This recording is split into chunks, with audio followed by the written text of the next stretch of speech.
ओम शांति।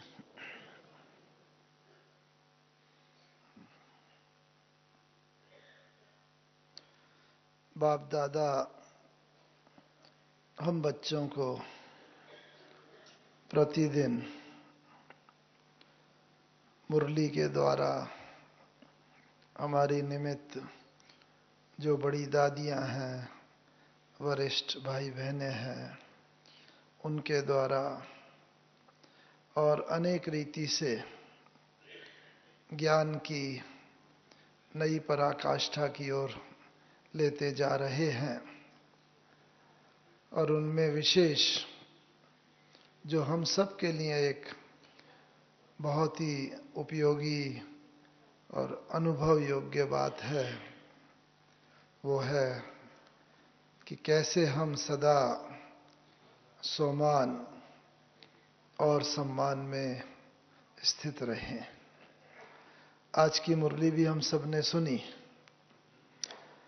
उसमें भी बाबा ने सोमान की बात बहुत अच्छी बताई। कैसे जब हमारा यज्ञ स्थापन हुआ तब हमारी जो आज वरिष्ठ इतनी बुजुर्ग दादियां हैं, उस समय तो कम उम्र के थे, 10, 12, 15, 20 साल की उम्र के। लेकिन बाबा ने सबको सोमान में स्थित करने के लिए क्या किया? आज की मुरली में क्या एक बात थी कि बस उसको सुनते ही अगर हमें भी अगर ऐसा हो तो तुरंत ही हम अपने सोमान में स्थित हो जाएं। आज बाबा ने क्या कहा, उस समय बाबा ने क्या किया? सबके नाम बाबा ने कहा ना, इकट्ठे ही बहुत नाम ऊपर से आए, अव्यक्त वतन से। बाबा ने लौकिक बात भुलाने के लिए सबको नए नए नाम दिए। आज भी दादी जब मुरली पढ़ रहे थे, रतन मोहनी दादी जी, ये भी उनका नाम जो है ऊपर से आया हुआ है। रतन मोहनी रत्नों की खान, प्रकाश मणि दादी का, धैर्य मणि, अलग अलग इतने नाम थे कि बस उसका क्या वर्णन किया जाए। हर आत्मा को बाबा ने नया नाम, जिससे कि ये देह का नाम अगर भूला तो नेचुरली देह के पुराने संबंध भी भूल जाएंगे, और बस नया नाम ही अगर बुद्धि में रहेगा तो उसी स्मृति में रहेंगे। और वही सोमान जितना बुद्धि में रहेगा उतना उतना हमारी स्पीड पुरुषार्थ की और आगे बढ़ती जाएगी। तो इसलिए बाबा ने नए नाम दिए हर आत्मा को। मनमोहनी नाम दिया, जो हमारा मनमोहनी है ना बड़ी दीदी, बस मन को मोहने वाले। ऐसे अलग अलग इतने ढेर सारे नाम, सभी समझो 250, 300 नाम जो आए, हर एक को दिए, लेकिन अर्थ सहित। हम लोगों को भी बाबा ने नाम दिए हैं, सबको नाम दिए हैं। जितने हमारे सोमान है ना, वो सब हमारे ही नाम है। ऐसा ना सोचें कि इन दादियों को ही नाम दिए हुए हैं, नहीं। हम सबको भी बाबा ने जो नई स्मृति दिलाई है, हमें याद है, हमें भी ये सौभाग्य मिला।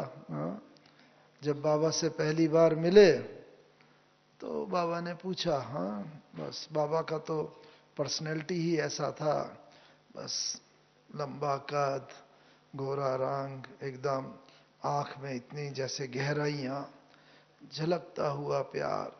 बाबा के सम्मुख जब आते थे, बस बाबा, आओ बच्चे, आओ मीठे बच्चे, बस बाबा ऐसे बाह कर देते थे और सब लोग खिंच के चुंबकीय आकर्षण की तरह बाबा की बाह में आ जाते थे। तो उसके बाद हमारे साथ तो ये हुआ, बाबा ने पूछा जब पहली बार मिले, बच्चे क्या नाम है? हमने लौकिक बताया, लौकिक में श्री नाम है ना। तो बाबा ऐसे श्री मोहन सिंघल पूरा बताया। तो बाबा ने कहा, श्री तो देखो बाबा, हाँ, सबसे बड़ी बात यह है कि हर एक को पहली नजर में ही अपना बना लेना, ये बाबा की बहुत बड़ी कला थी। बच्चों के साथ बच्चा, युवान के साथ युवान, और बुजुर्गों के साथ बुजुर्ग, बाबा कैसे हो जाता था। देखो, आओ आओ दीदी, आओ दादी, बस देखो आज बाबा को एक बच्चा मिला, बाबा के पास आया और बाबा से भी वो महान है। ऐसा हो सकता है ना? कोई भी चिट चैट में, क्योंकि उस समय हमारी उम्र यही 16-17 साल की थी, ग्रेजुएशन कर रहे थे यूनिवर्सिटी में, तो बस फिर बाबा का हर चीज में रहस्य भरा होता है, उसमें अर्थ होता है। बाबा ने बताया, देखो बच्चे, अभी तो श्री कोई हो नहीं सकता। श्री माने जिसका शरीर भी पवित्र और आत्मा भी पवित्र। देवी देवताओं को ही हम श्री कहते हैं, श्री लक्ष्मी, श्री नारायण। उनका जन्म भी विकार से नहीं होता, आत्मा भी संपूर्ण पवित्र है। इस जन्म में तो कोई हो नहीं सकता। तो बाबा ने कहा, इसीलिए अब श्री जैसा तुम्हें बनना है। अब बाबा तुम्हें नाम मोहन देता है, बस। तो जैसे बाबा ने पुराने जन्म की स्मृति, नाम जैसे भुला दिया, और तब से हमें यही रहा कि अब श्री जैसा बनना है। श्री माने शरीर भी पवित्र, आत्मा भी पवित्र, देवी देवताओं की तरह। तो एक ये बात है, ये तो बाबा ने, चूंकि हमें सौभाग्य मिला साकार में मिलने का, लेकिन आप सब भी, हम सबको भी ये स्मृति में रहे कि बाबा ने कितने सुमान दिए हैं। वो ही सुमान की स्मृति, वो ही हमारा नाम है। बाबा ने कितने सुमान दिए हैं, हाँ? क्या क्या दिए हैं, याद करो एक एक सुमान। हाँ? मैं शुद्ध पवित्र शक्तिशाली आत्मा हूं, बाबा की छत्र छाया के नीचे बैठी हूं, बाबा की मैं मस्तक बड़ी हूं, बाबा के नैनों के नूर हूं, बाबा की दिल तख्त नशीन आत्मा हूं। जो जो बाबा ने हमारे वो अर्थ सहित हम सबको सुमान दिए हैं, वो सुमान की स्मृति ही हमारे नाम है। इस कारण से सदा वो याद रहे, सुमान हमारा कौन सा है। जब सुमान और सम्मान की बात आती है ना, तो बच्चों का एक वो खेल याद आ जाता है। कोई चिल्ड्रंस पार्क जैसे होते हैं ना, बच्चों के पार्क वगैरह, तो बच्चों के जो पार्क होते हैं, आपने देखा होगा, बच्चों का एक खेल होता है, हाँ, फिसलने का खेल होता है, आदि आदि। एक खेल होता है, लकड़ी का तख्ता होता है, दोनों तरफ बच्चा बैठ जाता है, सीसा बोलते हैं उसे। एक तरफ वो नीचे जाता है तो दूसरा बच्चा ऊपर हो जाता है, दूसरा वाला जब नीचे आता है वो पहला वाला ऊपर हो जाता है। ऐसे सीसॉ का खेल होता है। तो इस रीति से ये सम्मान और सम्मान की भी बात यही है कि हम जितना अपने सम्मान में रहेंगे, जो बाबा ने दिया है, हमारी महानता का वर्णन हमारी बुद्धि में रहे, स्मृति में रहे, तो क्या होगा, ऑटोमेटिकली अन्य आत्माओं के लिए हमारे मन में सम्मान पैदा होगा। और पहला अपने अंदर हमारा अपने लिए सम्मान पैदा हो। उसका भाव क्या, अपने लिए सम्मान की बात, अर्थात मैं ये शरीर नहीं, मैं शुद्ध आत्मा हूं, शक्तिशाली आत्मा हूं, पवित्र आत्मा हूं, जो बाबा ने दिया है। और जितना आत्मिक स्मृति में हम स्थित होंगे, तो बाबा ने भी सबसे पहले क्या किया, आप सबने भी पढ़ा होगा बाबा की जीवन कहानी में भी, और कि बाबा ने भी सबसे पहले अपने को सम्मान में स्थित किया। 1936 में जब बाबा को साक्षात्कार हुए, और तो उस समय बाबा ने क्या किया, याद है, कितना पुरुषार्थ किया, लिख लिख के ही पहले मैं आत्मा हूं, जसोदा आत्मा है, नारायण आत्मा है, निर्मला आत्मा है। ये सब बाबा के लौकिक में पुत्र पुत्रियां, लौकिक में पत्नी का नाम जसोदा था। तो ये लिख लिख करके बाबा ने पक्का करा। तो उससे फायदा क्या हुआ बाबा का, कि जब ये आत्मिक स्वरूप में बाबा खुद स्थित हुए, तो कोई भी चीज होती है उसका रिजल्ट दिखना चाहिए, व्यवहार में दिखना चाहिए। तो जब बाबा खुद आत्मिक रूप में स्थित हुए, तो जब बाबा मिलते थे और हम लोग जाते थे बाबा के बाहों में, बाबा जैसे ही दृष्टि देते थे हम सब भी एकदम विदेही हो जाते थे, अशरीरी हो जाते थे, भले थोड़े समय के लिए, लेकिन बिल्कुल देह का भान भूल जाता था। फिर बाबा, क्यों? क्योंकि बाबा खुद आत्मिक स्वरूप में, सम्मान में इतने स्थित थे, जिसको भी दृष्टि दी वो सम्मान में स्थित हो जाता था। उसके बाद थोड़ी देर बाद बाबा ऐसे थपथपा के, हाँ बच्चे आओ आओ आओ नीचे, जैसे हम सब विदेही इस देह भान से न्यारे हो जाते, कोई आत्मा नहीं जाती, कॉन्शियसनेस, हमारी चेतना जैसे देह से लुप्त होके आत्मिक स्वरूप में स्थित हो जाते थे। फिर बाबा ऐसे थपथपा के, फिर जैसे कि हम खिंच के आते, बाबा टोली खिलाता, हालचाल पूछता, और उसके बाद एक जाता था, फिर दूसरा आता था, फिर दूसरा भी यही अनुभव, हर एक को ये अनुभव करता था, मैं आत्मा हूं, सोमान में स्थित। तो पहली बात, सोमान में स्थित होने का लक्षण ये कि हम अगर होंगे, हम जिस भी आत्मा को दृष्टि देंगे, जिस आत्मा के संपर्क में आएंगे, व्यवहार करेंगे, जो बोल बोलेंगे, हर एक को वो सोमान में स्थित कराने वाले होंगे, देह भान से परे ले जाने वाले होंगे। तो एक तो ये जो सोमान में जो बाबा ने दिए हैं, वो हमारा सोमान स्थित होना चाहिए। और कई बार होता है, हम चाहते हैं हम सोमान में और स्थित रहें। बाबा ने कहा है कई बार बच्चे शक्तियों का आवाहन भी करते हैं, फलानी शक्ति, मानो व्यर्थ संकल्प चल रहे हैं, कोई बात है हो गई, कोई घटना हो गई, संकल्प रूपी खजाना हमारा वेस्ट जा रहा है, न चाहते हुए भी बहुत तरह तरह के संकल्प आ रहे हैं। हम अगर जब चाहते हैं ये रुके, लेकिन फिर भी नहीं रुक पाते। क्यों नहीं रुकते हैं? कई बार होता है, हमने कोई शक्ति का, समाने की शक्ति का आवाहन किया, सहन शक्ति का आवाहन किया, आ भी जाती है, सक्सेसफुल हो जाते हैं। कई बार थोड़ा सा हुए, फिर संकल्प चलने लगे, फिर काफी संकल्प चलने के बाद फिर चेतना जब वापस आती, अरे मैं तो आत्मा हूं, ये नहीं चलना चाहिए, समय और संकल्प रूपी खजाना वेस्ट जा रहा है, फिर पकड़ के लाते हैं, लेकिन फिर 1-2 मिनट के बाद फिर बुद्धि अगर चली जाती है पुरानी तरफ। तो ये क्यों होता है?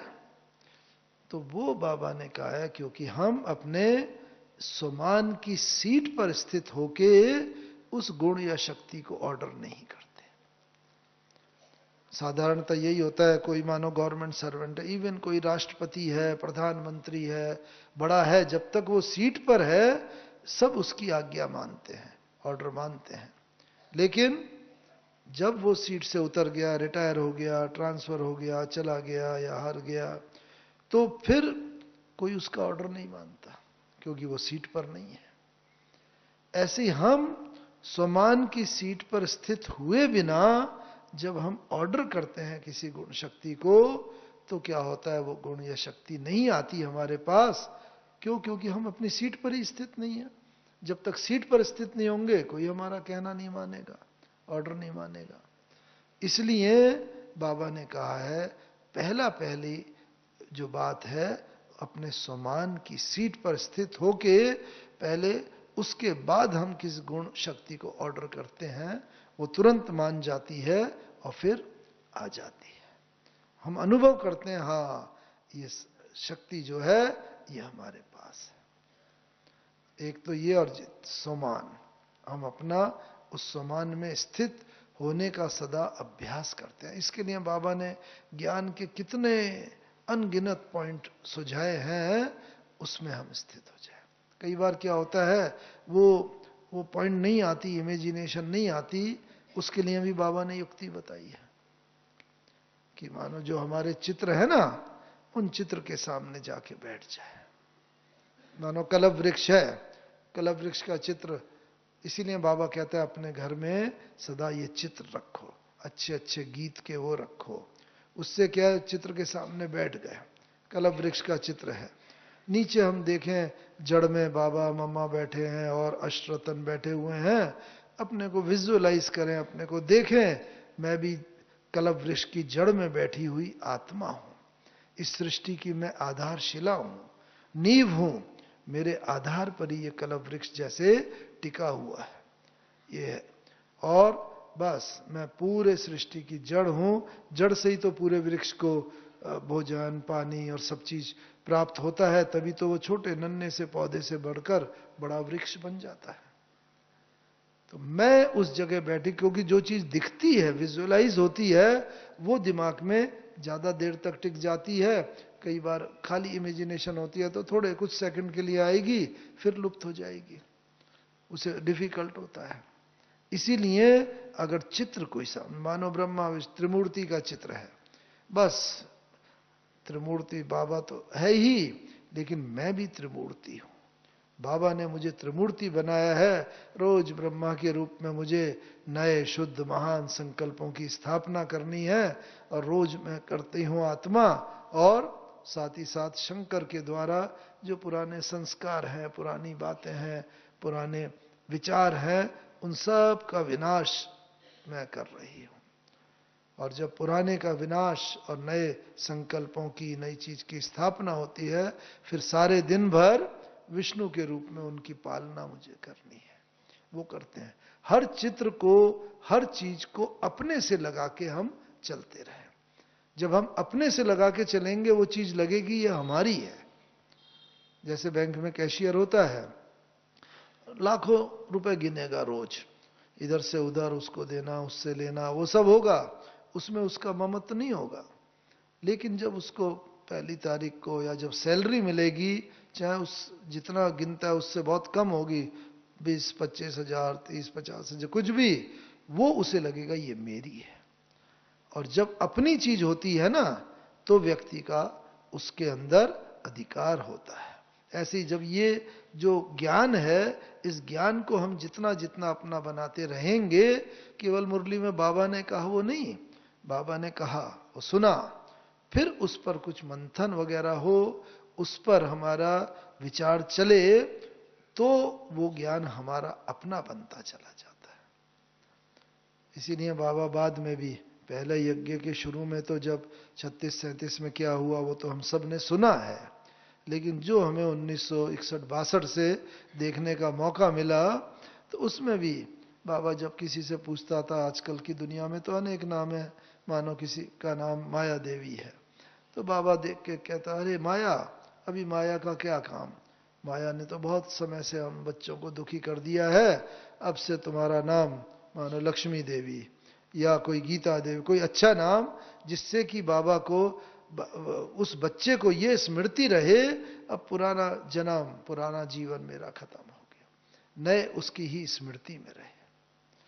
इसी तरह बाबा जो भी ऐसी बात होती थी, उस पुरानी बात से बाबा बच्चों का ध्यान खिंचवा के एकदम नए उसमें ले आता था। संगम युग में तो एक तो ये स्वमान, तो बाबा तो हम सबके सामने रोल मॉडल था ना, इसलिए मैं बाबा की बातों के साथ साथ लगाता चल रहा हूं। मैंने देखा एक बार जब हम 1964 की बात होगी, तो मधुबन में आए हुए थे, तब तो हम उधर इंजीनियरिंग कर रहे थे, छुट्टियां होती थी, दोपहर को सोने का कोई बात नहीं, तो हमने देखा बाहर, तब हमारी एक दादी, भूरी दादी होती थी, वो पहरे पर थी वहां पर मधुबन में, पांडव भवन में। तो कुछ सन्यासी, 5-6 सन्यासियों का एक ग्रुप था, उनमें एक बड़ा सन्यासी था, वो आगे आगे था और बाकी सन्यासी और साथ साथ पीछे थे। तो उन्होंने बोर्ड देखा, रुके, और उन्होंने कहा बूढ़ी दादी को कि भाई हमें आपके गुरुजी से मिलना है। तो उसने बताया दोपहर का लगभग 2-3 बजे का समय था। तो उसने कहा हाँ हाँ जरूर मिलिएगा, लेकिन ये तो थोड़ा बाबा का आराम करने का समय, आप शाम को आ जाइए, 5 बजे आ जाइए, उस समय मिल लीजिए, या कल सुबह आ जाइए। तो उन्होंने कहा नहीं, हम तो बाद में चले जाएंगे, हमें तो अभी मिलना है इसी समय। तो उसने समझाने की कोशिश करी, लेकिन वो समझे नहीं, उन्होंने कहा नहीं हमें तो अभी मिलना है, और आपके हमने सुना है आपके यहाँ जो ज्ञान दिया जाता है बड़ा शास्त्रों के विपरीत है। आपके यहाँ आत्मा भाई ये गीता का भगवान कृष्ण नहीं शिव है। आपके यहाँ बताया आत्मा 84 लाख योनियों में नहीं जाती, आप कहते हो पशु पक्षी योनि में। तो ये सब बातें जो शास्त्रों के विरुद्ध हैं, हमें आपके गुरु जी से बाबा जी से चर्चा करनी है, हम शास्त्रार्थ करने आए। बड़े अंदर भरे हुए जैसे लग रहे थे। तो बहन ने समझाने की कोशिश करी, फिर उसने कहा ठीक है मैं बाबा के पास जाती हूँ। गई बाबा के पास कि बाबा ऐसे आए, देखा बाबा तो जगे हुए थे और कोई आराम का नहीं।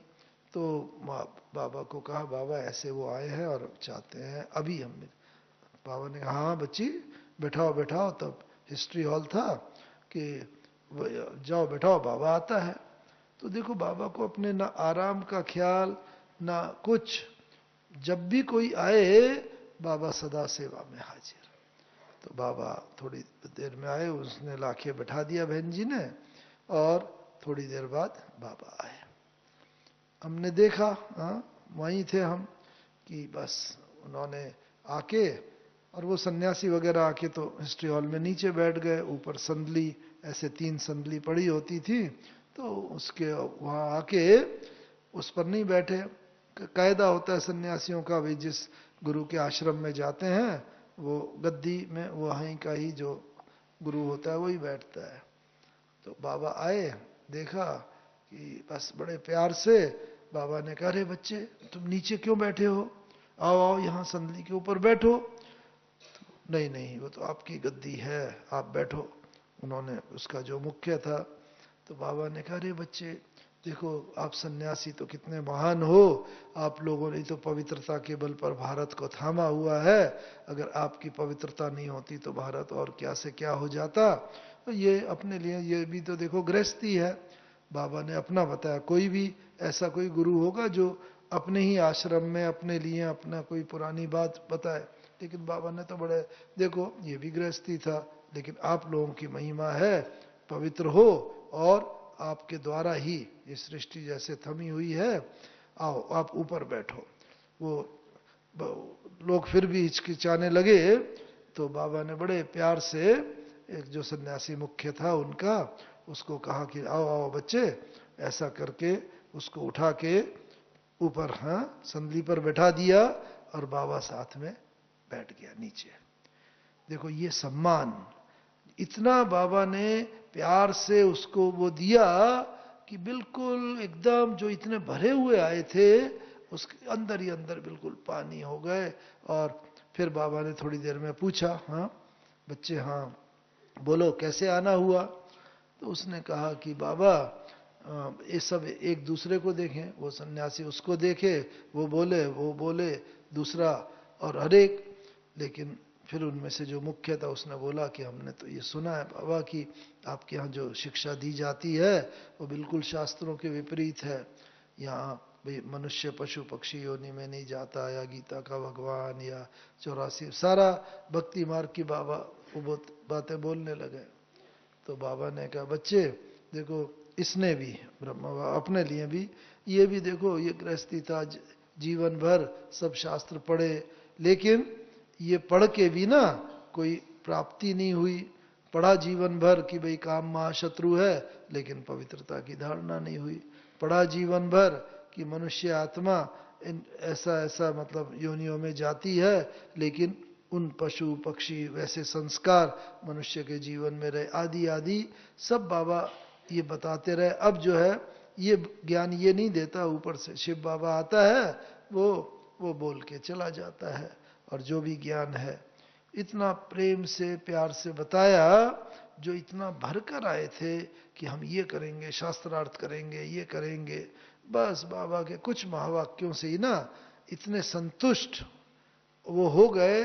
थोड़ी देर में हाँ बाबा ठीक है, बस ऑटोमेटिकली उनके मुंह से वो निकलने लगा, और उसके बाद उठ के छुट्टी लेके वो वहां से चले गए। तो ये सम्मान की ब्यूटी है कि हम जितना, और ये सम्मान तब दे सकते हैं दिल से जब हम अपने स्वमान में स्थित होंगे। तो इतना बाबा ने प्रेम दिया, प्यार दिया, सम्मान दिया कि वो बिल्कुल पानी हो गए और उसके बाद उठ के वहां से छुट्टी लेके चले गए। तो अभी आवश्यकता यही है, इसीलिए बाबा ने हम बच्चों को कहा है कि तुम बच्चों को हर एक को कितने सर्टिफिकेट हम लोगों को लेने हैं? 3 सर्टिफिकेट। Very good. कौन कौन से बाबा ने बताए हैं? बड़ा सहज, हमेशा कई वर्षों से आया है मुरली कि एक प्रभु पसंद का सर्टिफिकेट, एक मन पसंद, स्वयं पसंद, और एक जग परिवार पसंद, जग पसंद। तो हर एक के लिए बाबा ने ये सर्टिफिकेट लेने के लिए कहा हुआ है। जितना जितना हम ये सर्टिफिकेट लेते जाएंगे उतना उतना कर्मातीत अवस्था की तरफ, अपनी संपूर्ण अव्यक्त फरिश्ता स्वरूप स्थिति की तरफ बढ़ते जाएंगे। तो प्रभु पसंद का कौन सा सर्टिफिकेट है? उसका लेने का क्या तरीका है? वैसे बहुत लंबी चौड़ी बातें, केवल एक बात बताओ, योग करें। हैं? सुनाई नहीं दिया? नहीं, प्रभु पसंद के लिए, प्रभु पसंद के लिए, भगवान हमें पसंद कर ले उसके लिए जो श्रीमत। अच्छा, और बहुत सारे हैं इसके लिए। वो स्लोगन याद रखें जो बाबा ने कहा है, साहब राजी किस चीज पर? सच्चे दिल पर साहब राजी।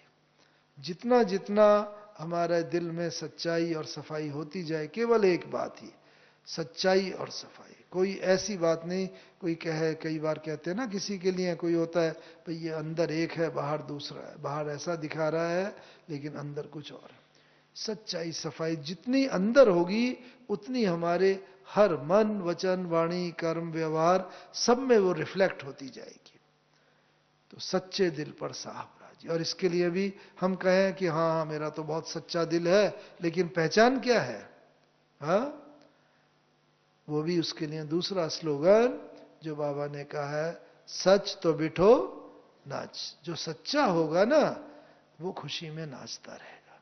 जो कल परसों भी बाबा ने कहा, खुशी के ऊपर जो बाबा ने पूरी सारी मुरली का सार बता दिया, जैसा कल रमेश भाई ने भी कितना डिटेल में, कितना अच्छी तरीके से सारा बताया। तो अगर हम अपनी खुशी को कायम रखते हैं, कोई भी विपरीत परिस्थिति आए, कोई कहीं पर कोई कटुता हो, किसी भी प्रकार का, लेकिन हमारी खुशी गायब ना हो, तो इसका मतलब हम खुशी में जो नाच रहे हैं तो सच्चे दिल पर जो है सच तो बिठो नाच। एक ये है। और क्या है सच्चाई की पहचान? क्योंकि हमारे कहने से नहीं, हमारे जो दिखते हैं व्यवहार है उससे लोग मेजर करते हैं, नापते हैं कि इनके अंदर क्या है। और क्या बोला है? जब आज की दुनिया ऐसी है, सब कहते हैं भाई सच्चाई से तो काम चल ही नहीं सकता, ना बिजनेस चलेगा, ना ये होगा, ना वो होगा, ये तो झूठ का साम्राज्य है, उसका बोलबाला है। उसके लिए भी बाबा ने क्या कहा है कि सच की नाव डोले लेकिन डूबे नहीं। तो इसीलिए परिस्थितियां आएंगी, कोई ऐसा लगेगा हलचल होगी, लेकिन बाबा ने जो परिस्थिति में बताया, अति हलचल हो बाहर लेकिन अंदर की स्थिति हमारी अति अचल हो। हमें मन में ये रहे कि जो भी होगा अंत में विजय मेरी निश्चित है, भगवान हमारे साथ है। पांडवों को यही तो निश्चय था। तो जितना हमारे अंदर ये रहेगा उतना डावाडोल करने की परिस्थितियां आएंगी, लेकिन वो हमें समाप्त नहीं कर सकती। थोड़े समय के लिए आएंगी, और जब बाबा के सामने कम आई क्या? यज्ञ के इतिहास में भी हमने सुना है ऐसी परिस्थिति, बैगरी पाठ चला, भोजन खाने को भी नहीं था, लेकिन बाबा का इतना अटल अटूट विश्वास कि वो भी आई और चली गई परिस्थिति। तो इस कारण से ये मन में हो, और जितनी सच्चाई और सफाई होगी ना उतना प्रभु का सर्टिफिकेट हमें मिलता जाएगा। केवल एक चीज ही याद रखे, ये प्रभु की सच्चाई सफाई का, तो एक सर्टिफिकेट ये मिल जाएगा। दूसरा, मन पसंद का क्या सर्टिफिकेट है? हम अंदर से भी ना ये हो हमारी ही कॉन्शियस, क्योंकि हम कोशिश तो कर रहे हैं, लेकिन कोशिश करते हुए भी कई बार हमें लगता है अरे हमारी इतनी बड़ी बड़ी दादियां हैं, दीदियां हैं, इतने बड़े वरिष्ठ भाई बहन हैं। अब बाबा ने कहा विजयी रतन तो मेरे कुछ गिने चुने ही हैं, माला के मणके तो कुछ गिने हैं, तो बस अरे वो बनेंगे, मैं गृहस्थी वाला गृहस्थी वाली परिवार में रहने वाले, हम कैसे इतने ऊंचे विजयी रतन बन जाएंगे, माला का मणका बन जाएंगे। तो ये जैसे ही विचार मन में अगर आता है ना, तो हम खुद अपने भाग्य को लकीर लगा लेते हैं। तो इसके लिए बाबा ने क्या कहा है कि जब भी कोई ऐसे, हम बाबा ने माला का बड़ा अच्छा रहस्य बताया है, बहुत पहले मुरली में, अभी भी मुरलियां रिपीट होंगी, वो आएगा। बाबा ने क्या कहा है, माला जो है ना मेरी, इस माला में एक विशेषता है।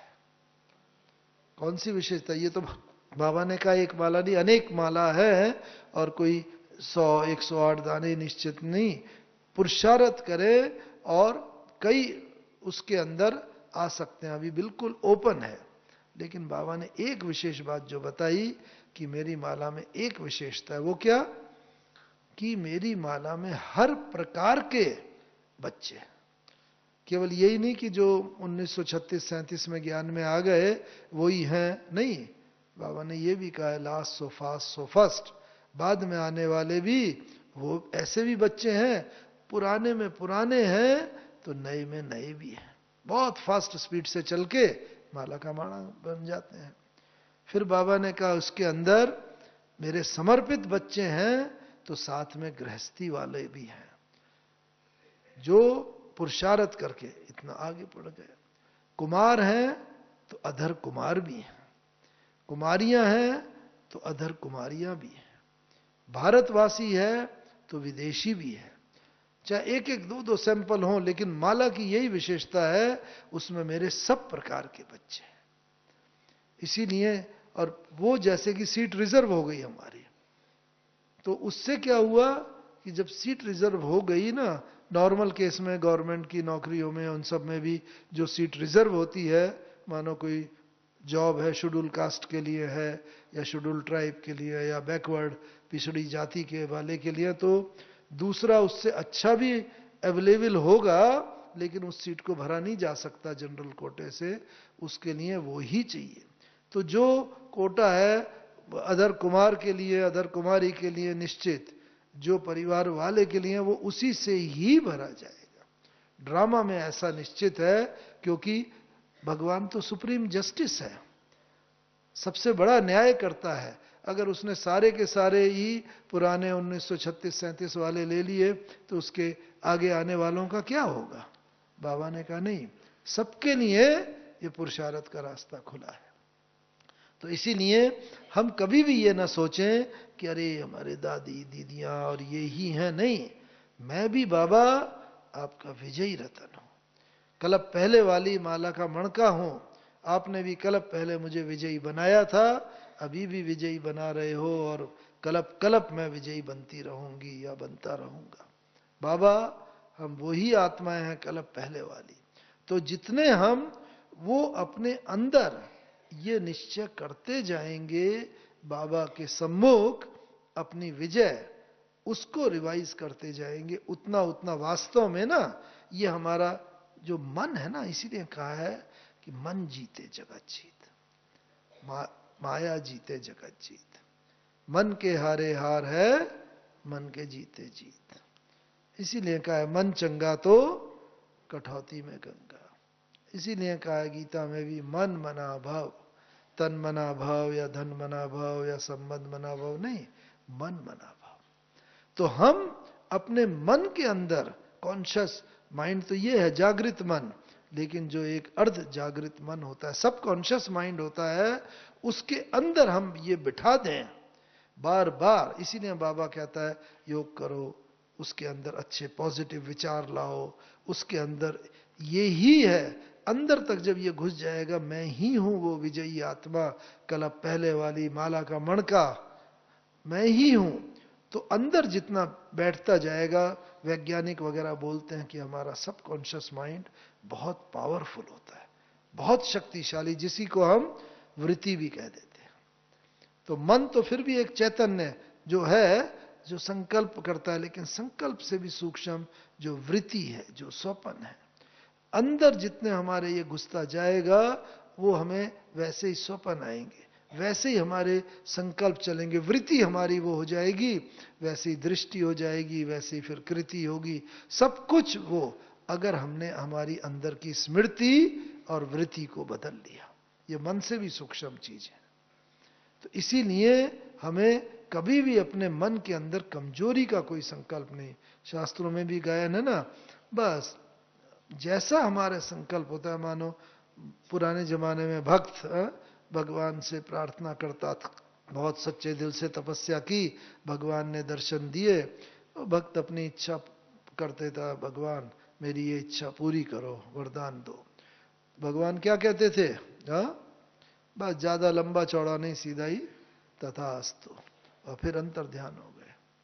ये गायन आता है ना, ये सब हम बच्चों का ही तो गायन है। इस समय हम जो भी अपने अंदर संकल्प रखते हैं, बाबा ने एक मुरली में बोला था कि बच्चों के पास इतनी शक्ति है, लेकिन बच्चे भगवान को यूज करना नहीं जानते। बाबा को जब चाहे वो बाबा को बुलाए, बाबा हाजिरा हजूर है, विपरीत परिस्थितियों में से भी बाहर निकाल सकता है, और निकालता है। हमारा तो जीवन का बहुत अनुभव है।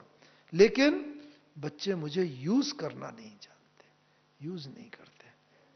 तो इस कारण से क्या होता है कि हम भी कई बार ये कह देते हैं, मानो मुरली सुनी, बहुत जोश चढ़ा, नशा चढ़ा, हाँ हम एक मन के हैं, हम विजयी रतन हैं, अंदर थोड़े समय रहेगा, फिर बाहर गए और आपस में बात की कि बात तो बाबा बहुत अच्छी कहते हैं, बच्चों को चढ़ाते हैं, ऐसा होना चाहिए, लेकिन बस आ जाता है। हम तो देखो, ये हमारे बहनें तो पूरे 24 घंटे सेवा में रहते हैं, समर्पित हैं, हम तो घर गृहस्थी में रहने वाले, एक बार मुरली पढ़ ली, एक बार ये कर लिया, हम कैसे आएंगे वो। बस जैसे ही मन में ये संकल्प आया, हमारे सारे संकल्प सब भगवान तक पहुंचते हैं, बाबा तक। बाबा ने कहा ना, एक एक बच्चे के संकल्पों का टीवी बाबा के पास है। कितने महान संकल्प आ रहे हैं, कितने कमजोर आ रहे हैं, बाबा का टीवी से तुरंत, विशेष करके जब कोई कमजोर संकल्प बच्चों को आता है, बाबा का टीवी तुरंत ऑन हो जाता है और पता चल जाता है फलाने बच्चे में ये कमजोर संकल्प आ रहा है। तो बाबा कोशिश भी करता है उस बच्चे को शक्ति देने की, लेकिन अगर माया के प्रभाव में वो इतने होते हैं, वो बाबा की टचिंग को कैच नहीं कर सकते। तो अगर मन में आया हम कैसे बनेंगे, यही बनेंगे, बाबा तक संकल्प, और बाबा ने अगर जैसे भक्ति में कहते हैं, अगर ठीक है भाई तुम ही कह रहे हो हम कैसे बनेंगे, भगवान ने उसी समय तथास्तु बोल दिया, तो क्या हुआ? किसका नुकसान हुआ, हमारा हुआ या बाबा का हुआ? अपने पैरों पर हमने खुद ही कुल्हाड़ी मार ली ना। इसीलिए संकल्प सिद्धि का ये समय चल रहा है। संकल्पों में भी हमें कमजोरी नहीं आने देनी है। संकल्प में कमजोरी आई तो फिर वो कभी ना कभी वाणी में आएगी, फिर वो कर्म में भी आ जाएगी, व्यवहार में आ जाएगी, और ये कमजोरी फिर जो है ना, हमें माला से दूर ले जाएगी। इस कारण से बाबा कहता है कि माया को केवल हटा ही नहीं दो, माया को दूर से भगा दो। जैसे ही पहला होता क्या है, कमजोरी का कोई संकल्प आता है ना, पुराने संस्कार, कोई विकारों से ग्रसित कोई चीज, संकल्प, तो पहले संकल्प आता है तो मन के अंदर हम उसे पालना देते हैं। आता है मन में भी, देखो पुरानी बातें भरी हुई हैं, तो मन के अंदर भी जैसे गुदगुदी जैसा अनुभव होगा। पुरानी संस्कार है, वो मन को एकदम लुभावने प्रतीत होंगे। फिर एक संकल्प आया, उसको हमने पालना दी, रो के रखा, वो दूसरे 4 को खींच के ले आएगा, दूसरे और 8-10 को। इसमें कितना समय चला गया पता भी नहीं चलेगा, लेकिन मन जो है ना उस प्रभाव में बह गया, और जब बहुत टाइम वेस्ट हो जाता है, एनर्जी वेस्ट हो जाती है, तब हमें पता चलता है अरे ये कमजोर संकल्प तो मेरे ऊपर हावी हो गया। लेकिन तब तक वो अपना घर जैसे बना लेता है। और फिर उसको निकालने के लिए बहुत बहुत मेहनत और शक्ति की जरूरत होती है। इसलिए अभी बाबा ने कहा हुआ है, हमेशा ही बाबा कहते हैं ना, समय और संकल्प ये दो बड़े खजाने हैं, इनका रक्षण करो।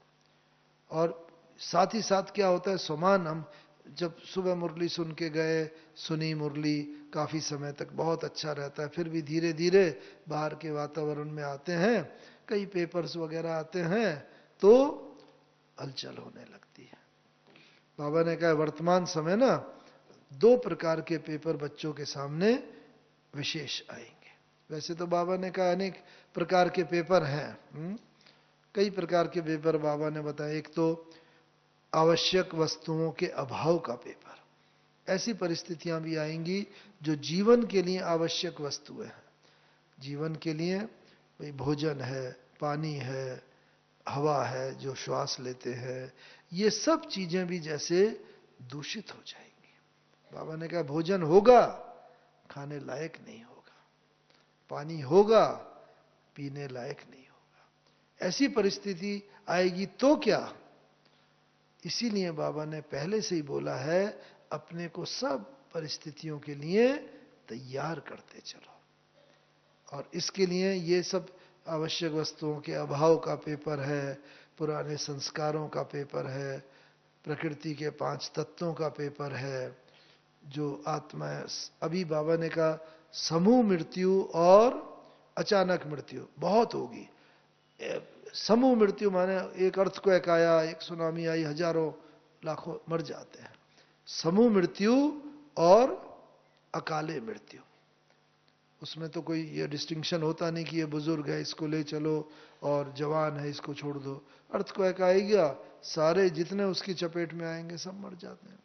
तो जब ये सब भी हो रहा है, ऐसों में काफी आत्माएं ना भटकती आत्मा है। बाबा ने कहा कई आत्माओं को शरीर तैयार नहीं मिलता है, वो काफी समय तक बिना शरीर के रहती हैं, भटकती हैं, और फिर क्या होता है, उनकी बहुत अतृप्त इच्छाएं होती हैं, और फिर किन्हीं किन्हीं मनुष्य आत्माओं के शरीर के द्वारा वो अपनी अतृप्त इच्छाओं की पूर्ति करते हैं। तो इसीलिए ऐसे में सावधान रहने की जरूरत है। और अधिकतर ये भटकती आत्माएं, वो इनका निवास स्थान कहाँ होता है? ज्यादातर लौकिक दुनिया में भी बोलते हैं भाई शमशान घाट है या मुर्दा घाट, जहां जलते हैं, अशुद्ध गंदी जगह, वहां पर इस प्रकार की आत्माएं अधिक निवास करती हैं। तो उसका भाव क्या है? अशुद्धता। केवल बाहरी नहीं, बाहर की भी शुद्धता रखे। जैसे जब जो भी यहाँ आते हैं, हमारे बाबा के सेंटरों पर जाते हैं, सब जगह कहते हैं बड़ी सफाई है, बहुत अच्छा है, इतने सारे लोगों का भोजन बन रहा है, इतने सारे लोग 20-20 हजार रहे पड़े हैं, लेकिन बड़ी सफाई है। तो बाहर की सफाई तो है ही है, लेकिन साथ साथ अंदर की भी सफाई चाहिए, अंदर की सच्चाई चाहिए। क्योंकि अंदर की सच्चाई सफाई होगी तो कोई भी अशुद्ध आत्माएं हमारे ऊपर वार नहीं कर सकती।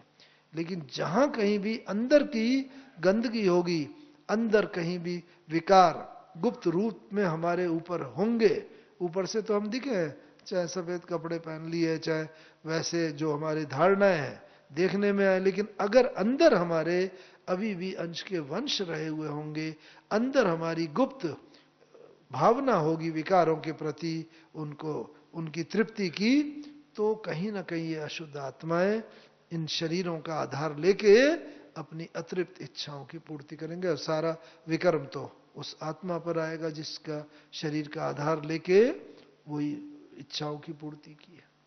इसीलिए बाबा ने कहा ये सब तो पेपर होंगे ही, लेकिन अभी वर्तमान समय 2 विशेष प्रकार के पेपर, एक तो हमारे शरीर का पेपर और दूसरा परिवार का पेपर, जो हमें सोमान से डिगमिग कर देगा।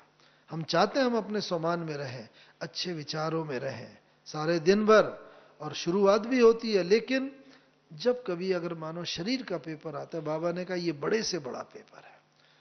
कोई भी होता है, बीमारी होती है, और जब अपने पर बीतती है तब आता है, बहुत कष्ट होगा। हमने देखा बाबा को कई प्रकार के परिस्थिति है, जब बाबा को कई बार खांसी बहुत आती थी, तो इतनी 93 एज उम्र, तो खांसते खांसते कई बार बाबा की आंख भी गीली हो जाती थी, पानी आ जाता था।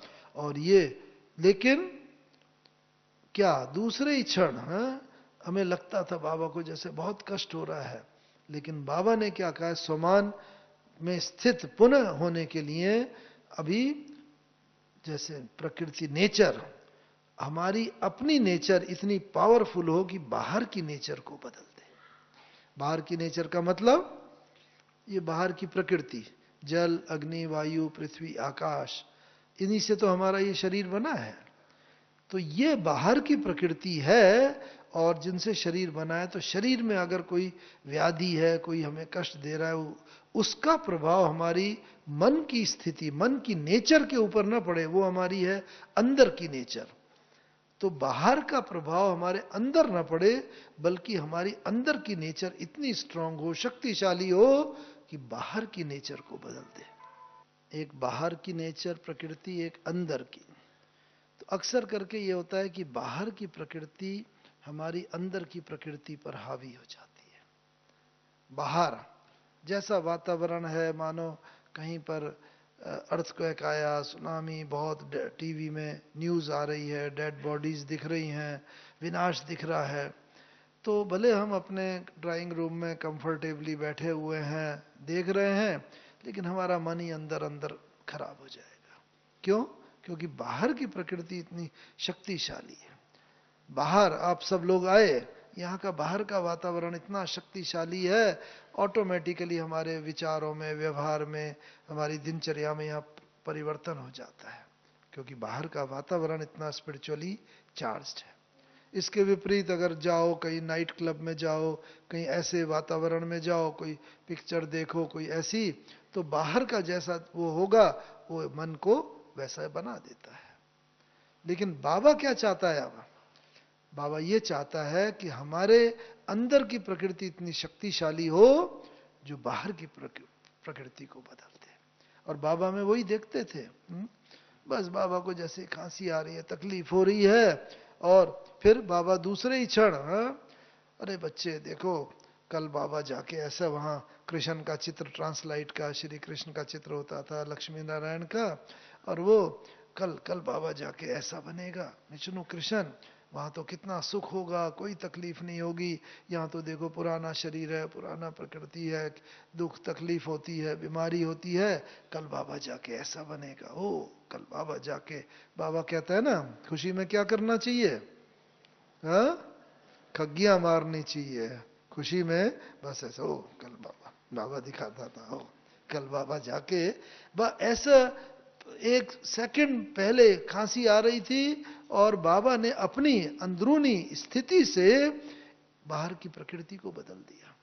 खांसी तो एक तरफ रही, वो बाबा के चेहरे पर वही जैसे नई दुनिया की छाप एकदम वो आ जाती थी, खुशी की लहर, और वो ऐसा बन, यही तो कहते हैं।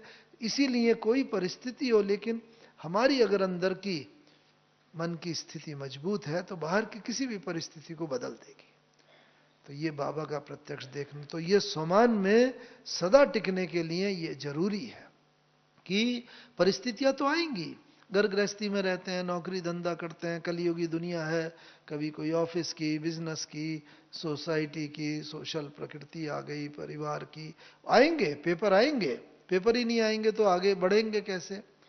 तो वो सब तो आएंगे, लेकिन उन सब के ऊपर विजय प्राप्त करने की सबसे बढ़िया विधि यही है, अपने अंदर की प्रकृति, मन को हम इतना स्ट्रांग कर लें। इसीलिए कहा है, मन जीते जगत जीत, मन के हारे हार है, मन के जीते जीत। तो ये प्रत्यक्ष बाबा का देखने को मिलता था।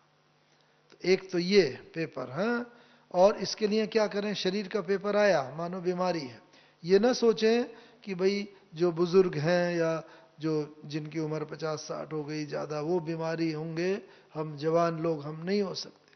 लेकिन बाबा ने कहा नहीं, ये तो शरीर का अभी कुछ है, वास्तव में तो हम सभी आत्मा वानप्रस्थी हैं। बहुत पुराने 84 जन्म लेते लेते आत्मा पर इतना विकर्मों का बोझा इकट्ठा हो गया है कि वो शरीर के योग, भोग, रोग किन्हीं के द्वारा चुकतु होना है। अगर योग बल से पूरा चुकतु नहीं किया, रोग के द्वारा होगा, भोगना के द्वारा होगा। और अच्छा है, जितना हो जाता है उतना अच्छा, धर्मराजपुरी में कोई सजाएं नहीं खानी पड़ेंगी। तो इस कारण से वो बाबा ने कहा है जो उसके लिए क्या करें फिर, बड़ा अच्छा, बाबा खुद उसका उदाहरण था। हाँ, बाबा से जब कोई भी, बाबा को एक अभ्यास ये इतना पक्का था, कौन सा, शरीर में आने का और शरीर में जाने का। मतलब आत्मा कोई निकल के नहीं जाती, लेकिन साकार ब्रह्म बाबा की बात है और ना कोई शिव बाबा की बात नहीं। शिव बाबा तो आ जा कभी भी सकता है, वो तो ठीक है, कोई बंधन नहीं, लेकिन वो नहीं, ब्रह्मा बाबा को ही ऐसा अभ्यास, जब चाहे शरीर में आके पार्ट बजाया, और जब थोड़ा सा न्यारे हुए, समय हुआ, देह के भान से न्यारे होकर के बाबा 1 सेकंड में ही, बस जो बाबा ने बताया, कभी सूक्ष्म वतन, कभी परम धाम, कभी नई दुनिया में, कभी कहीं सकाश देने का कार्य, उसमें बाबा व्यस्त हो जाता था। इसी तरह देखते थे बाबा जब मिलता था कहीं झोपड़ी में या हिस्ट्री हॉल में, बच्चों को मिलते थे, या कभी कभी बाबा अपने कमरे में भी। तब बाबा का कमरा तो बहुत छोटा था, जितना बेड पड़ा हुआ है बस उतना ही छोटा, मुश्किल से 8 बाई 10 का कमरा होगा, बस बड़ी छोटा ही कमरा। तो बाबा एक मिलते थे, तो टाइम दिया होता था भाई, मानो 10 बजे बंबई पार्टी आएगी मिलेगी, 10:30 बजे दिल्ली, 11 बजे कलकत्ता पार्टी, आदि आदि हर एक को टाइम दिया हुआ होता था।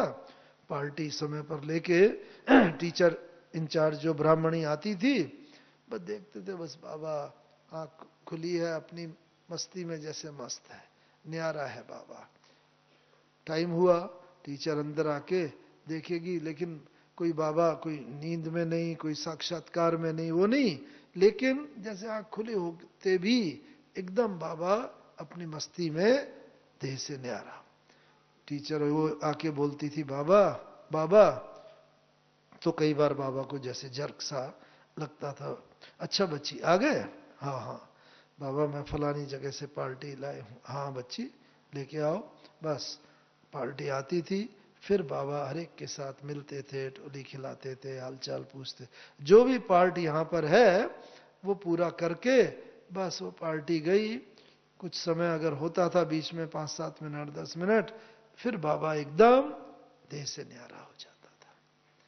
तो जितना हमारा भी ये अभ्यास होगा, जब देह में आके, पार्ट देह माने चेतना, देह आत्मा कोई निकल के नहीं जाती है, लेकिन चेतना अगर हमारी निकल गई, जैसे कि होता है ना, डॉक्टर लोग कोई ऑपरेशन वगैरह करते हैं और वो चेतना को लुप्त कर देते हैं, तो वहां पर काटेंगे भी, ऑपरेशन करेंगे तो कोई खून भी निकलेगा, लेकिन दर्द का अनुभव नहीं होगा। इस रीति से वो जब आत्मा ही न्यारी हो गई थोड़े समय के लिए, उसकी कॉन्शियसनेस, चेतना, तो भले हम शरीर में ही होंगे, लेकिन शरीर में जितनी व्याधि होगी, दर्द होगा, दुख होगा, तकलीफ होगी, लेकिन उसका हमें अनुभव नहीं होगा। और जब दर्द का अनुभव नहीं होगा तो हमारी खुशी कायम रहेगी। जब दर्द का अनुभव होता है तभी तो खुशी गायब होती है। तो इसीलिए ये प्रैक्टिस की आवश्यकता है, देह में आए, जब चाहे देह में आए, जब चाहे देह से न्यारे हो जाए। तो ये शरीर का पेपर पास करने की सबसे बढ़िया विधि। दूसरा, परिवार का पेपर। अब हमारा परिवार बढ़ता जा रहा है, बाबा का परिवार बहुत, और जितना जितना परिवार बढ़ता है उतना देखने में आता है कि भाई हर एक, सारी राजधानी स्थापन हो रही है, राजा महाराजा साहूकार प्रजा सब बन रहे हैं। तो कई बार देखने में आता है कोई कोई पुरानी आत्माएं भी होती हैं, तो कई उनका चलन या व्यवहार उतना मर्यादा युक्त नहीं होता जितना होना चाहिए। भाई 25 साल पुराने हैं, 30 साल पुराने हैं, तो जब कोई भी नए या दूसरे देखते हैं, अरे इनमें भी ये कमी, इतने साल पुराने, ऐसा व्यवहार, तो उनका जरा वो हलचल होती है उनमें। तो क्या होता है, अपनी स्थिति डावाडोल होने लगती है। तो उससे क्या, उसके लिए बाबा ने क्या बताया है, ये तो परिवार है, किसी को भी बाबा ने कहा है, मेरा एक एक बच्चा जो है ना, मेरा चुना हुआ बच्चा है, और ये एक बच्चा कोई भी प्रधानमंत्री, राष्ट्रपति, बड़े से बड़ा दुनिया वाला व्यक्ति है, उससे भी महान है। क्यों? क्योंकि भगवान की नजर उन पे पड़ी है और भगवान ने चुना है। भले आज उसके अंदर कोई कमजोरी दिखाई दे रही है, लेकिन हम कभी भी किसी को एक काल की दृष्टि से न देखें, तीनों कालों की दृष्टि से देखें। ये वही आत्मा है कल्प पहले वाली, जिस डबल ताजधारी आत्मा, जब जैसे हम सतयुग में आए थे डबल ताज था, सर्वगुण संपन्न, 16 कला संपूर्ण थे, तो ऐसी थी। आज भले इसका ये पार्ट दिख रहा है, कल ये फिर और महान पार्ट की ओर अग्रसर होगी। फिल्म भी होती है, बाबा ने कहा ये ड्रामा है, मुझे बहुत प्रिय है। क्यों? ड्रामा बहुत एक्यूरेट बना हुआ है। तो भगवान ने जब हमें सबको चुना है, तो हम कैसे कह सकते हैं किसी के पार्ट के लिए अरे इसके अंदर ये, क्योंकि पार्ट जो है ना, जितना वैरायटी होता है उतना ड्रामा इंटरेस्टिंग होता है। कोई भी फिल्म हो बिल्कुल मोनोटोनस जैसी होगी, अगर एक जैसी, वही फिल्म होती है, कोई हीरो हीरोइन होते हैं, कोई कॉमेडियन होते हैं, कोई उसके अंदर नाचने गाने वाले होते हैं, विलेन होता है, अलग अलग होते हैं, तो फिल्म में, नाटक में इंटरेस्ट होता है। तो भगवान ने भी बोला ये नाटक इतना एक्यूरेट बना है, मुझे बहुत प्रिय है। तो जो चीज बाबा को प्रिय है उसको हम कैसे कह सकते हैं नहीं बाबा ये ड्रामा मेरा ऐसा क्यों बना, ऐसा क्यों हुआ, उसके अंदर ऐसी कमी क्यों दिख रही है? नहीं, बाबा ने कहा है मैंने चुना है, और भगवान का सिलेक्शन कभी भी गलत नहीं हो सकता। आज भले किसी आत्मा में कोई कमजोरी दिख रही है, लेकिन ये एक बीच का दृश्य है। फिल्म में भी होता है, कोई अच्छा ठीक है, बीच में हलचल होती है, परिवार टूटते हैं, दुख होता है, बाद में फिर ठीक हो जाता है। तो अंत में हमें मालूम है ये संगम युग का अंत भी ना बहुत बहुत सुखदाई है। अंत में हम सब अपनी कर्मातीत फरिश्ता स्वरूप स्थिति को पहुंचने वाले हैं। तो बीच की हलचल से हम प्रभावित ना हो, किसी के भी हम तरफ उंगली ना उठाएं, उसका ऐसा पार्ट क्यों? क्योंकि ये ड्रामा तो वैरायटी है। इसीलिए तीनों काल की दृष्टि से हम हर आत्मा को देखेंगे तो कभी भी किसी आत्मा की कोई कमी कमजोरी हमें नहीं दिखेगी। हलचल वो हमारे स्वमान को डगमग करने के लिए वो परिस्थिति निमित्त नहीं बनेगी।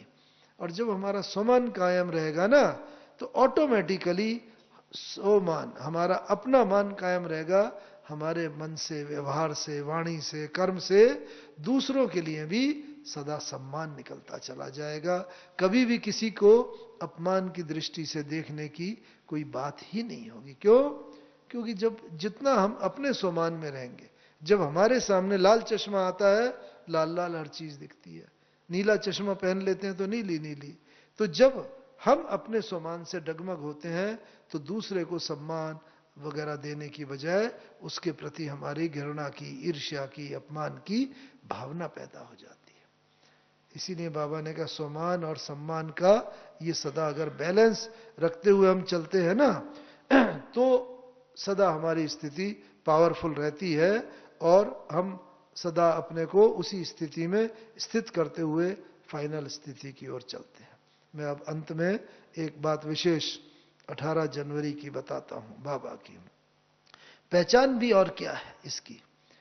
तो हमने देखा बाबा से अनेक बार मिले थे, जब से ज्ञान में आए 10 बार मिले होंगे, लेकिन हर बार हम देखते थे बाबा जैसे अपने को समेटता जा रहा है। बाहर पहले बाबा हम लोगों से मिलते थे, हम लोग बहुत बातें सुनाते थे, बाबा उसका समाधान देते थे, एक एक को 10-10, 15-15 मिनट। फिर बीच में 1965-66 में देखा, 67 में बस बाबा के पास कोई सेवा समाचार सुनाने के लिए, अपने पुरुषार्थ का कोई भी समाचार के लिए जब जाते थे, बाबा 1-2 लाइन सुनते थे, बाबा कहते थे बच्चे, बाबा समझ गया। अरे बाबा अभी तो हमने बोलना ही शुरू किया है। बाबा कहते नहीं बच्चे, बाबा समझ गया, ऐसा कर लो ऐसा।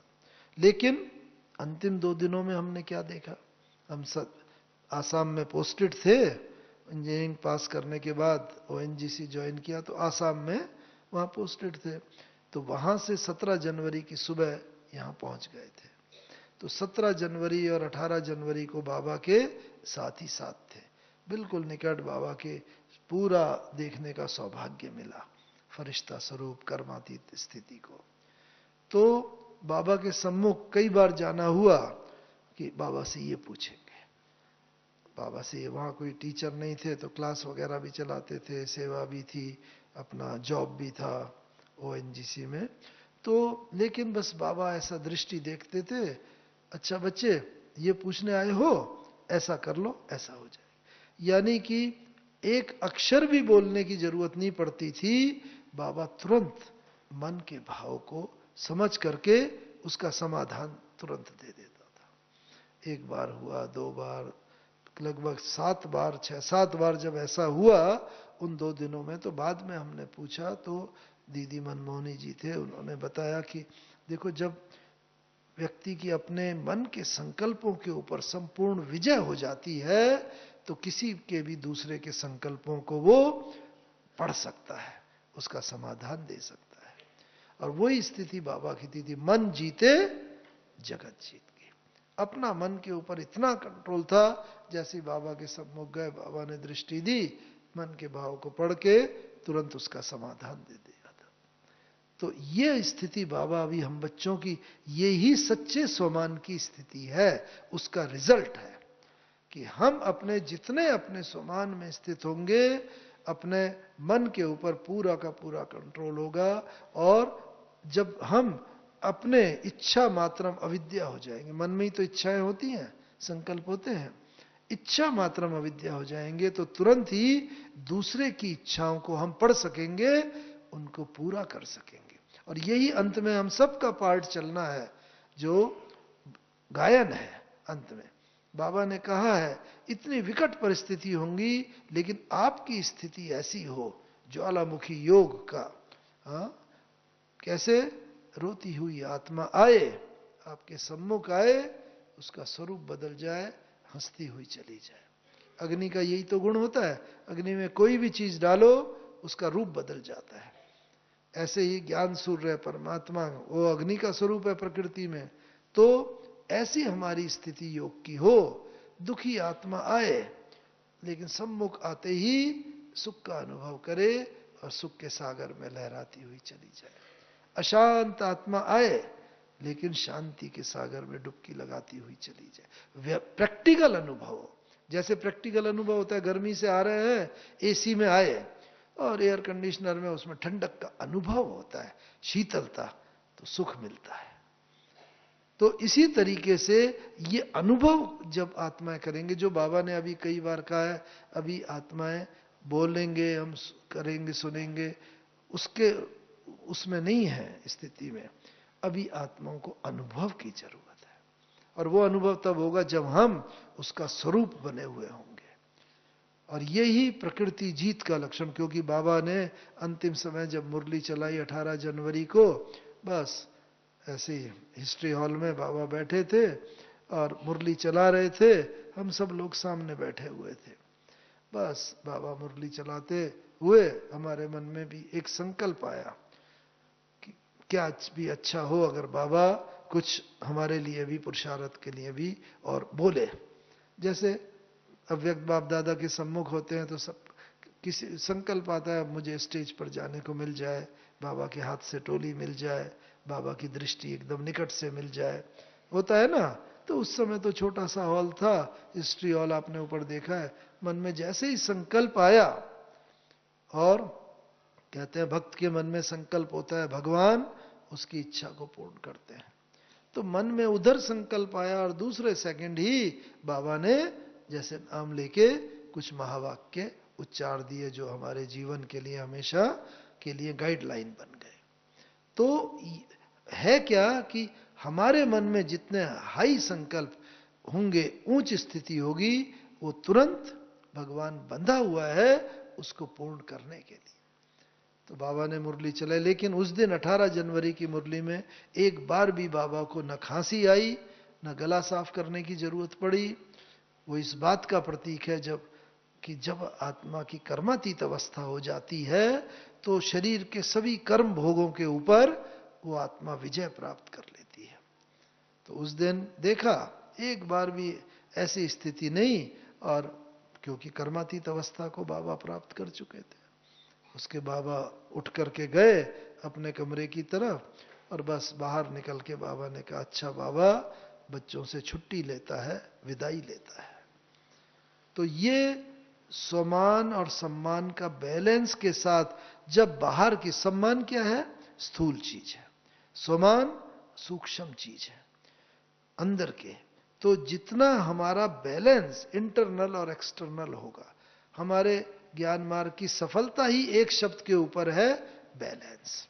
इसीलिए बाबा ने कहा लव एंड लॉ का बैलेंस, अंतर्मुक्ता बाहर मुक्ता का, गंभीरता का हर्षित मुक्ता का, इन सब का बैलेंस। और ये ही स्वमान और सम्मान की बात है। स्वमान यानी अंदर का पुरुषार्थ, सम्मान जो बाहर देखने में आता है, व्यवहार में देखने में आता है, इसका बैलेंस। और वो बाबा का देखा, बस बाबा ये करके गए और अपने कमरे में जाके बाबा ने बस सहज रीति से देह त्याग कर दिया। लेकिन विशेषता, वंडर बात तो उसके बाद देखी। 18 जनवरी की रात को लगभग 9-10 बजे जैसे बाबा ने जब शरीर छोड़ा, लेकिन बाबा का शरीर 18 जनवरी की रात भर रखा रहा। 19 का सारा दिन, 19 की रात, 20 का सारा दिन, 20 की रात, 21 को दोपहर के बाद बाबा का संस्कार किया गया। क्योंकि चारों तरफ से टेलीफोन टेलीग्राम आते रहे, रखो शरीर, हम आ रहे हैं, सबको आते आते जो भी परिवार के सारे लोग इकट्ठे हो गए, दैवी परिवार के। लेकिन सबसे आश्चर्य की बात ये, लगभग 65 घंटे तक शरीर रखा रहा, न उसमें कोई इंजेक्शन दिया गया, न उसमें कोई केमिकल लोशन लगाया गया, बिल्कुल वैसा ही चमकता हुआ शरीर। हम लोगों ने जब बाबा को स्नान भी कराया 21 तारीख को, और वो बिल्कुल जैसे बाबा का शरीर फ्लेक्सिबल, नहीं तो शरीर जब आत्मा जाती है तो थोड़ा अकड़ जाता है, लेकिन बाबा का शरीर फिर बिल्कुल, फिर भी ये ऐसा काफी हद तक जैसे ऐसा फ्लेक्सिबल चमकता हुआ शरीर लगता था। अभी बाबा उठेगा और हमेशा की तरह कहेगा, आओ बच्चे, आओ मीठे बच्चे, आओ प्यारे बच्चे। ये है प्रकृति जीत का लक्षण। 5 तत्वों का बना हुआ ये शरीर, इस पर भी बाबा ने इतनी विजय 5 तत्वों पर भी प्राप्त कर ली, जो अंत समय तक भी ना इन तत्वों ने कोई भी किसी भी प्रकार का कष्ट नहीं दिया। बाबा भी यही हम बच्चों से भी चाहता है, हम बच्चे भी प्रकृति जीत बने। पुरुषार्थ सारा वो कर रहे हैं, लेकिन प्रकृति जीत का मतलब ये जो जल, अग्नि, वायु, पृथ्वी, आकाश है, इनके प्रति भी हमारी इतनी शुभ भावना, शुभकामना रहे, पॉजिटिविटी रहे, क्योंकि यही हमारे सबसे निकट के साथी हैं। सतयुग के आदि से लेकर अंत तक हमें शरीर तो मिलना ही है, अलग अलग जन्म लेंगे, लेकिन इन जो ये प्रकृति के तत्वों से बना हुआ शरीर है, ये किस आधार पर मिलेगा? अंतमते सोगति। जो अंत में जब हम यहां शरीर छोड़ेंगे, उस समय जो हमारी मानसिक स्थिति होगी अंतमते, उसके आधार पर ही हमें नया जन्म मिलेगा, जो बाबा ने कहा है। इसीलिए हमारा सारा पुरुषार्थ उस एक घड़ी के लिए हो रहा है जब हम आत्मा इस देह को त्याग करेंगे। तो अभी हमें क्या करना है? उसके लिए ना इन प्रकृति के तत्वों के साथ हमें थोड़ा सा वो करना पड़ेगा, एडजस्टमेंट, उनको अपना मित्र बनाना पड़ेगा। ये तो विषय खुद बहुत लंबा है, लेकिन इसे संक्षिप्त में हम करके कहते हैं। क्यों? क्योंकि ये तत्व ही हमारे अंत के साथी है। मानो अंत में अर्थक्वेक आ गया, भूचाल आ गया, और उसकी वजह से अगर हमारा शरीर छूट गया, चारों तरफ हाहाकार मचा है, चारों तरफ वो, ऐसे में हमारी मन की स्थिति क्या होगी? लेकिन बाबा ने क्या कहा है कि ऑटोमेटिकली, जब कोई भी आपदा आने वाली होगी, जिनका वॉइसलेस कम्युनिकेशन होगा, अभी तो वायरलेस कम्युनिकेशन है, ये भी खत्म हो जाएगा। जो टेलीफोन है, ये है वायरलेस कम्युनिकेशन, कोई काम नहीं करेगा, लेकिन मन का कनेक्शन जितना क्लीन और क्लियर होगा, ऑटोमेटिकली हमारे पांव उधर बढ़ेंगे जहां सेफ्टी होगी, जहां पर ये प्रकृति के तत्व हमारी मृत्यु का कारण नहीं बनेंगे। हम स्व इच्छा से शरीर छोड़ के, जैसे ब्रह्मा बाबा को देखा, हाँ बाबा अब मैं आ रहा हूं, बस स्व इच्छा से हमें पता चल जाएगा। जो बाबा ने कहा है सतयुग में भी तो यही होगा, अंत समय जब होगा लगेगा अब ये पुराना शरीर छोड़ रहे हैं, कोई दुख नहीं होगा। वही संस्कार यहां से लेके जाना है। वो कब होगा? जब इन प्रकृति के तत्वों के साथ हमने मित्रता की होगी। उदाहरण के तौर पे अंत समय में पानी विनाश का कारण बहुत बनेगा, बाढ़ आएगी, बरसात होगी, सुनामी होगी। लेकिन अगर हमने पानी को अपना मित्र बनाया होगा, पानी का कौन सा गुण मुख्य है? एडजस्टमेंट। गिलास में लो, गिलास में सेट हो जाएगा, कटोरी में लो, कटोरी में, चम्मच में लो, चम्मच में। एडजस्टमेंट का गुण, फ्लेक्सिबिलिटी। ऐसी अगर हमने अपने अंदर एडजस्टमेंट का गुण धारण किया होगा, हर परिस्थिति में हम चले, हर व्यक्ति के साथ चले, तो पानी हमारे दुख और मृत्यु का कारण नहीं बनेगा। क्यों? क्योंकि पानी को हमने अपना मित्र बना लिया, और मित्र कभी भी मित्र की जान नहीं ले सकता। ऐसी पृथ्वी का गुण कौन सा है? पृथ्वी दाता है। पृथ्वी हमेशा देती है। पृथ्वी में एक बीज बो दो, 1000 बीज वाला पेड़ निकल आएगा, हजारों बीज पैदा हो जाएंगे। फल देती है, सब्जी देती है, गेहूं, अनाज, पानी, पेट्रोल, हर चीज क्या नहीं देती? दाता। ऐसे ही हम भी अगर हमने दाता का गुण धारण किया होगा, जो भी आत्मा हमारे सम्मुख आए उसके प्रति शुभ भावना, शुभकामना, प्रेम, सम्मान, स्नेह, आदर, ये होगा। इसमें कोई खर्चा तो होता नहीं। तो जितना हम ये देते चलेंगे, उतना, जैसे हमने पृथ्वी का गुण धारण कर लिया, पृथ्वी को मित्र बना लिया, तो जितनी भी हलचल होगी अंत समय में पृथ्वी में, वो हमारे दुख, अशांति, मृत्यु का कारण नहीं बनेगी। क्यों? क्योंकि पृथ्वी हमारे फ्रेंड हो गया। फ्रेंड हमेशा फ्रेंड। इसी तरीके से हर चीज में, हवा की तरह वायु हर चीज को ऊपर उड़ाती है, हवा की तरह हम हल्के रहे, कोई परिस्थिति आए हमें भारी ना कर दे। इसीलिए वो भारीपन की हमारी स्थिति नहीं होगी। हल्के रहेंगे तो जितना साइक्लोन आएंगे, जितना तूफान आएंगे, कुछ भी हो, वायु चाहे 300 मील की रफ्तार से चलेगी, जितना विनाश करे, लेकिन मुझे नहीं कर सकती विनाश। क्यों?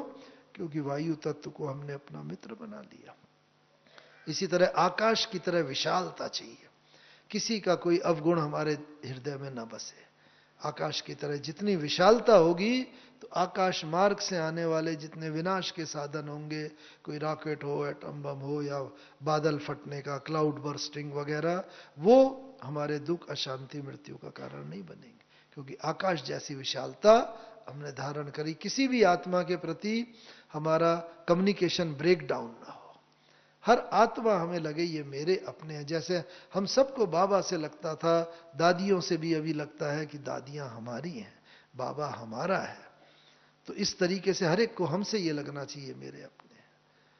इसी तरह सूर्य की तरह हमारा सदैव ज्ञान सूर्य परमात्मा की तरह ना, बस हर आत्मा को, बस दुखी आत्मा उसे सुख में बदलने का, अशांति को शांति, ये जितने प्रकृति के गुण हैं, ये हम अपना धारण करेंगे तो स्वमान सम्मान के बैलेंस से ही ये संभव है।